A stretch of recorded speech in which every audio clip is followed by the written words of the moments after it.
Chapter 8. Tristram and Iseult. A minstrel comes to Camelot. King Arthur sat at the round table, and Lancelot and Gawain sat opposite him. But the seat between Lancelot and Gawain, the Siege Perilous, was still empty. "No man has ever sat in the Siege Perilous," said Arthur. "Merlin told us many years ago that only the purest knight would sit in this place. But who will that knight be?" "Perhaps it will be a knight who has not yet come to Camelot," said Gawain. "Sire," said Lancelot, "a minstrel has come to Camelot who plays a harp and tells stories.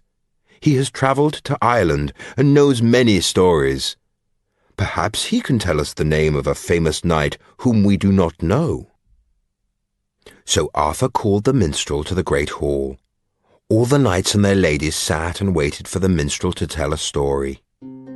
The minstrel was tall and he had a fair face, but his clothes were poor and his shoes were old. He held a harp in his hand. He touched the strings of the harp with his fingers, and it made a sweet sound. The Story of Tristram. "I will tell the story of Tristram," the minstrel said in a clear voice. "Tristram is a knight of Lyonesse, a land in the far west. King Mark of Cornwall is Sir Tristram's uncle.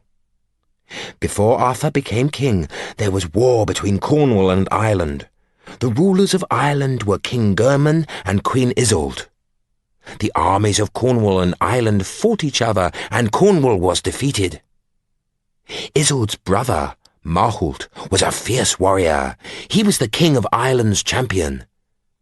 Marhault had black hair, cruel eyes, and strong hands. He left Ireland and went to Cornwall. He spoke to King Mark. "The people and the land of Cornwall belong to King German of Ireland now," said Marhault. "You must send a gift to Ireland. You must send 15 boys and 15 girls to be servants in Ireland." The gift. But King Mark replied, "No, I will not send this gift." "Then tell your champion to fight me," said Marhault to Mark. "I am the champion of King German of Ireland, and I can kill any man here. You must either fight me or send the gift to Ireland." At first, no knight stepped forward to fight Marhault. But then a young man named Tristram stood up. "I will fight Marhault and bring honour to my king," he said. So Marhault laughed and drew his sword. "It will take only a moment to kill this boy," he said. Tristram drew his sword too. The two men fought a long and hard fight. After a time, Marhault struck a terrible blow to Tristram's leg. Then Tristram struck a blow to Marhault's head. Both men were badly wounded. Marhault fell to the ground. "My sword is poisoned," he shouted to Tristram. "Your wound will not heal. You will die." The minstrel was silent for a moment. Everyone in the hall of Camelot was enjoying this story. "Please continue," said King Arthur. The minstrel bowed to the king and continued his story. Tristram's wound. So Marhault's men carried their master to his ship, and they sailed to Ireland. Marhault's sister, Queen Iseult, was a skillful healer, but Marhault's wounds were very bad, and even Queen Iseult could not save him, and soon he died. Meanwhile, Tristram lay in the castle at Tintagel. No one could heal his wound. "Queen Iseult of Ireland is the most powerful healer in the world," said the wise men of King Mark's court. "Only Queen Iseult can heal this young man's wound. But Iseult is the enemy of Cornwall." When they heard this, some of the ladies of King Arthur's court began to cry. The minstrel held up his hand. "My story has not ended," he said. King German and Queen Iseult. Tristram went to Ireland. He could not walk because of the wound on his leg. 2 servants carried him to the court of King German. Tristram wore the clothes of a minstrel, and he sang songs. Tristram sang so well that King German asked him to sing in the hall of his castle. "How did you receive your wound?" asked King German. "I was travelling on a ship to Ireland," Tristram replied. "Pirates attacked the ship and I was wounded. The pirates killed all the other men on the ship, but they did not kill me. The pirates let me live because I played the harp and sang so well." Queen Iseult believed Tristram's story. "I will heal your wound," she said, and she took the minstrel to a room where he stayed for many days. Queen Iseult cared for him and healed his wound. After he became well, Tristram stayed in Ireland. He played the harp and sang at the court. Iseult the Fair. German and Iseult had one child, a daughter. The girl's name was Iseult, and all men called her Iseult the Fair.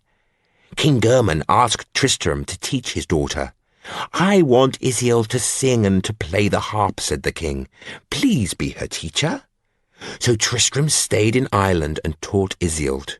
Tristram quickly began to love Iseult, but he told no one of his feelings. After a time, Tristram left Ireland and returned to Cornwall. He told King Mark what had happened in the court of King German and Queen Iseult. Then a wise man spoke to King Mark. "Sire, there is a way to end the war between Cornwall and Ireland," he said. "If you marry Iseult the Fair, there will be peace." King Mark thought carefully. "I have heard of Iseult the Fair," he said. "All men speak of her beauty. I will marry her and bring peace to Cornwall and Ireland. But will German and Iseult agree?" The minstrel paused a moment. His face was sad. Then he continued his story. The Dragon of Ireland. At that time, there was a dragon that lived in Ireland. This huge, terrible creature breathed fire from its mouth. It used that fire to destroy many villages. It killed hundreds of men, women, and children. "Whoever kills the dragon can marry my daughter," King German told his knights, "and he shall have half of my kingdom as a wedding gift." Tristram heard King German's promise. He put on his sword and his armour, and he returned to Ireland. He did not go to the court of King German and Queen Iseult. He went straight to the place where the dragon lived. The dragon's home was a cave which was inside a hill.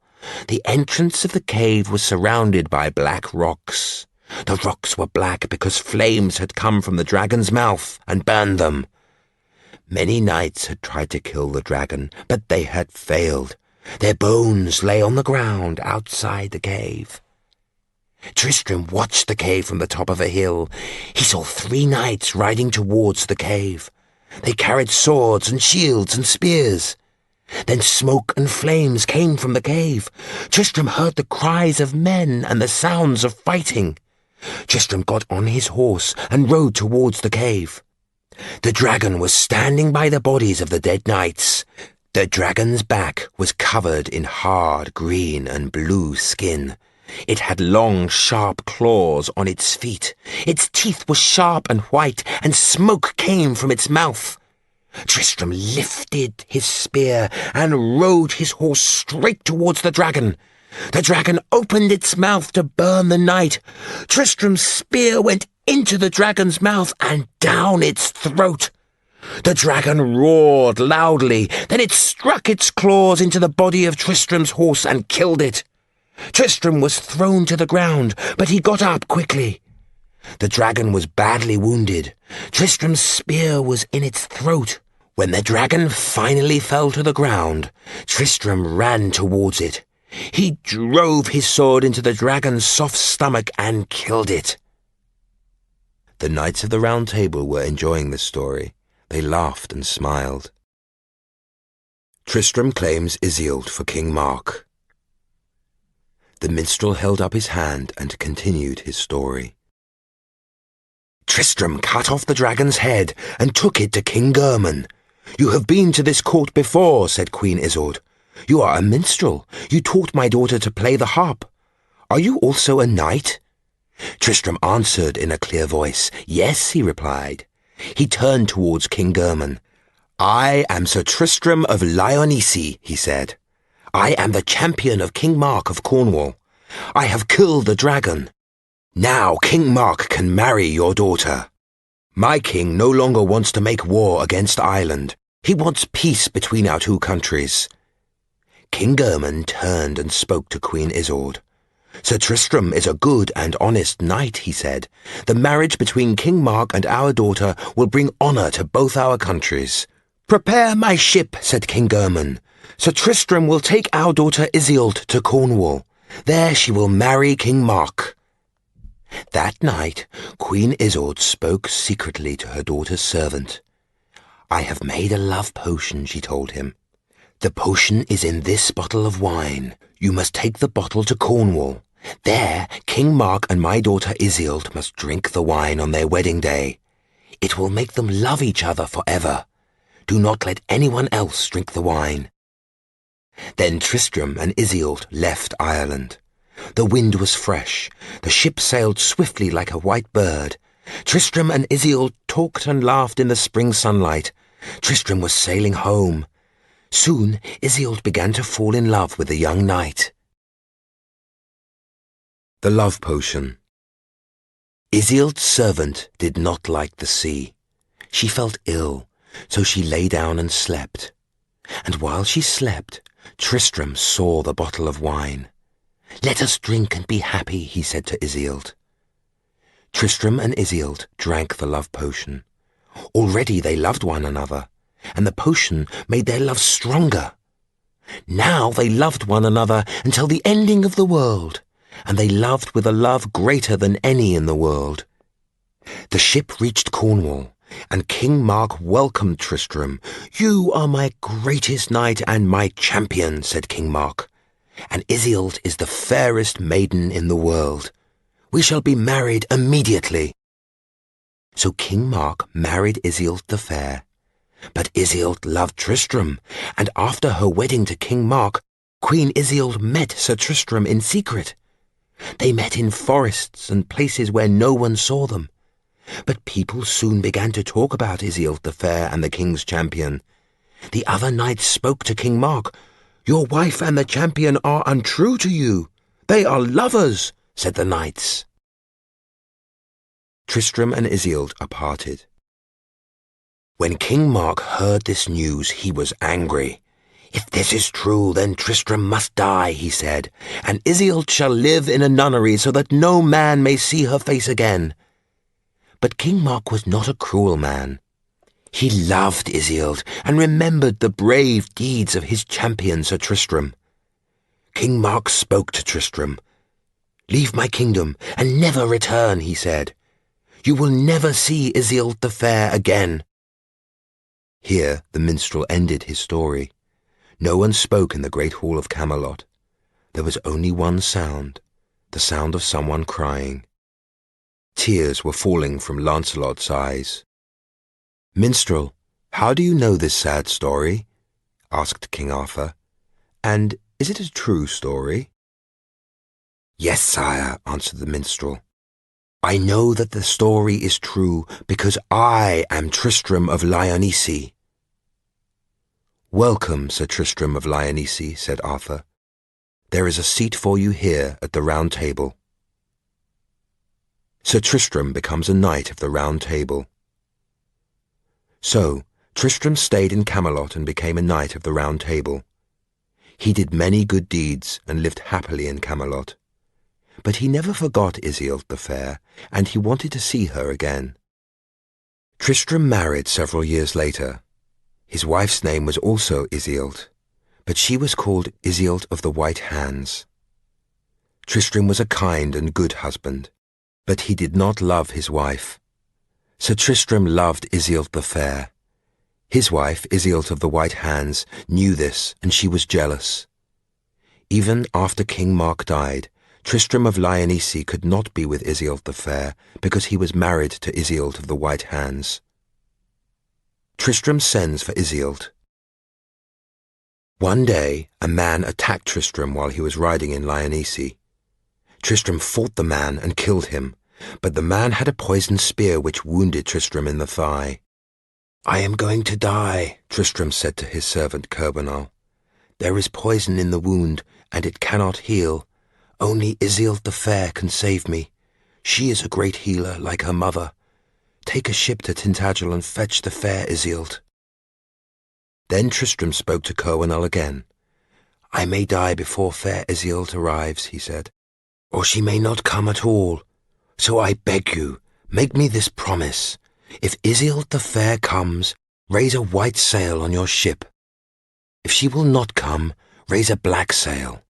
If I see a white sail, I will live until fair Iseult comes to heal me." Iseult of the White Hands heard these words, and there was jealousy in her heart as she watched Coronel leave for Tintagel.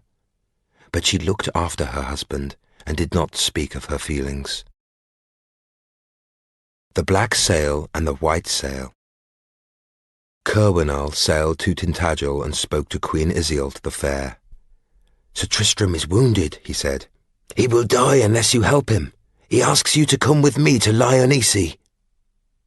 So Iseult the Fair left Tintagel to help Tristram. She sailed with Coronel towards Lyonesse. Coronel remembered his promise to Tristram. He raised a white sail on the ship. At last they came near to Sir Tristram's castle on the coast. Tristram was very ill. He could not rise from his bed. He was dying. "Is Coronel returning? Is his ship near?" he asked his wife Iseult of the White Hands. "Do you see the sail? What colour is the sail?" Iseult of the White Hands looked out of the window. She saw a ship with a white sail on the sea, but there was jealousy in her heart. "I see a black sail," she said. The Death of Tristram and Iseult. Then Tristram's great heart broke. "I will never see Iseult the Fair again," he said softly. He turned his face from the window and died. And when Iseult the Fair came to Tristram, she found that he was dead. She knelt beside her lover and wept. But Tristram and Iseult could not be parted by death. Their love was so strong that Iseult the Fair lay down and died beside the noble Tristram. Tristram and Iseult were buried together in one grave. Iseult of the White Hands planted 2 rose bushes on their grave. One bush was of red roses, and the other bush was of white roses, and the 2 bushes grew together and became one.